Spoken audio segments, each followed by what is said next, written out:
Hi, Arrow. Good morning, you two. How are you doing today? Good, thank you. How are you? Absolutely fantastic. Boy, you guys are really moving in the direction of creating some serious water cooler conversation. Oh, my God. The Confessions of Frannie Langton. Oh, my God. That's what I like to hear, Arrow. It's, this is the stuff that we like. We love a good murder mystery series, not just a movie. We need the series for our binge watching addiction. Amen. Now, Karla, what was it like for you to be on this set? I mean, what was there really a giant mansion or a farm? I mean, because it looks so authentic. Yeah, it was a dream come true. We filmed in some massive manors in Leeds. A couple of them, and yeah, like you said, they were like incredible. They were like 100 times the size of me. It was great because the crew really transformed the whole set, and it really did feel like I was in 1800s with the costume and everything. And it was just a dream come true to be in a period drama. I never quite imagined that I would be in one, and I have been, and I'm really grateful. Now for you, Sara, in creating this, I mean, like she says, it's a time period piece, but it's blessed with drama, dancing, beautiful clothing. Was this everything that you envisioned while you were putting those words on the computer screen? Yes, like you said, this is a murder mystery that's designed to make you think. So I really, first of all, my job, I feel as a storyteller, is to entertain people, and I wanted it to work as a story. But also there is stuff there that people will be debating and will be challenged by and will be frustrated by. And I think that all comes out, and it comes out really because Karla Simone is just exceptional in the role. You know, she's really translated what I think is a really exciting but complicated character to screen with, a lot of nuance and subtlety and intelligence. And I'm just so proud that we've been able to do this. I keep saying it, but it's true. We have put a Jamaican woman into Jane Austen territory. I mean, when have you ever seen that before? I'm so proud that we've done that.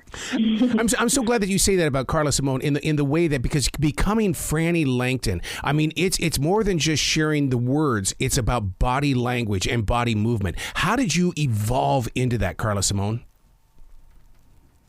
Honestly, without giving away too much of my tips and tricks, then people start noticing them. It was more just kind of figuring out the kind of life she lived and how she carried herself. Frannie always felt like she had to prove her worth in society, because she's always, seen as, they don't expect her to be educated. They don't expect her to kind of be the most intelligent person in the room, which I believe is true. She always, carried herself upright and was always looking around. And, the corset really did help, because it really did inform how, for me, how women, lived in that period and how they breathed and how they spoke. And it just naturally happened. Her kind of posture, her arm, her shoulders like drawn back, and just kind of really fit with her commanding her space when she was in the room. Now, one of the things that listeners are going to wonder right now is that, okay, where do we find the Confessions of Frannie Langton? And I can easily say BritBox, but, where is that, and how can they put it on their flat screens? Well, I mean, BritBox, today is launch day, by the way, so premieres today, BritBox in the US, nice. Canada, South Africa, and other territories. We are so excited. And we hope your listeners are going to sign up, tune in. It's available to stream from today. Yeah. Yay. Karla Simone, when you're part of this new generation of the golden age of television, I mean, you are in the beginning of all of this. What is that like for you as an actress? And maybe you too are going to start writing and directing. Oh, God. Are you coming from my territory? Maybe one day I may dabble in that. But right now I'm sticking with the acting. I feel you want to get some more things under my belt. But I'm really grateful to be in this time. 10 years ago, this show wouldn't have been made. A lead woman and a lead black woman in a period drama who's Jamaican, it's set in London. It's incredible. And even having like intimacy coordinators, I'm just so grateful that I'm in a time where that's normal. And it should have been, but it isn't. Like, there's so many things that are being changed because of the people that came before me. And I'm so grateful that they were fighting for that change, because now I'm in a more safer environment where you feel, you can be more creative and you're not really, I don't know, under someone's thumb, I suppose. I mean, it's not completely great at the moment, but it's definitely changing. I'm very happy that I'm in this time period, and I'm very grateful. Well, Sara, look at the way that it's grown, because in reality, the forbidden love and the drama and the murder mystery was always that thing we got on daytime soap operas. But no, because of your imagination, we get this when we want it on BritBox. Yeah. I mean, I think there is so much power in storytelling. And for me, I grew up kind of understanding my places in the world and trying to fill gaps about my sense of self and my understanding of the world with reading and with stories. I was really drawn to story very early.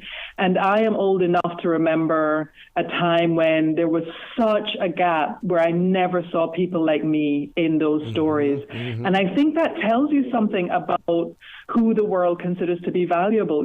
I remember as a little girl, like, gobbling down Ebony magazine because that was the only place where I would see Black women. Yep. And it is changing, as Karla Simone said. It's been so different for people in her generation. But the fact that we've done this, that we can tell a story that is accurate and truthful about Black history, but that doesn't reduce everything to suffering and stereotypes. It has mystery, it has spice, it has sex, it has romance, it has that kind of gothic, twisted, sort of dark, secretive tone to it. I think it's really a privilege to be able to do that. And it is, as Karla Simone said, because of the way people have paved the way for us to do this as storytellers. And I hope our show will pave the way for more period drama like this in the future. Well, it's setting the tone, a beautiful tone, especially on a day like today, because today is International Women's Day. And look at you, Karla Simone. On this day, a woman lead inside a show with a lot of twists. How do you prepare for the twists and the turns as an actress? Well, as Karla reading the twists and turns, I was like, what? As an actor, just going through the motions of living the life, really, and not really seeing it as a outside looking in perspective. It's more just it's happening to me. So yeah, it was just living in the moments that Sara wrote, and it was an emotional roller coaster. Like, Frannie goes on like an incredible, crazy journey, and yeah, there was just so much to sink my teeth into as an actor that. Yeah, I just enjoyed the ride. Went for it. Well, Sara, as that writer and creator of the Confessions of Frannie Langton, for you to go back into this period piece of the 1800s, that meant you had to get rid of computers. That meant you had to get rid of this world that we're living in now. What was that like for you to go into? I'm not going to call it simpler times. I think those were harder times than what we're living even today. Way harder times. I mean, even just thinking about how people got their laundry done convinced me, if nothing else would, that I did not want to actually time travel back there. I will say it was incredibly difficult, and I have a rule now that I will not write anything unless it's contemporary, because it takes a lot of research. You have to, everything that you need to know about how to set a scene, what people ate, what they wore, how they got around, has to be researched. But I kept in mind, and I think it's a really good idea to keep in mind when writing this kind of thing, that the way we dressed and what we ate might have been different, but human emotions stay the same. They're pretty constant and timeless. And for me, what drove this story was not the research, but it was really thinking about love.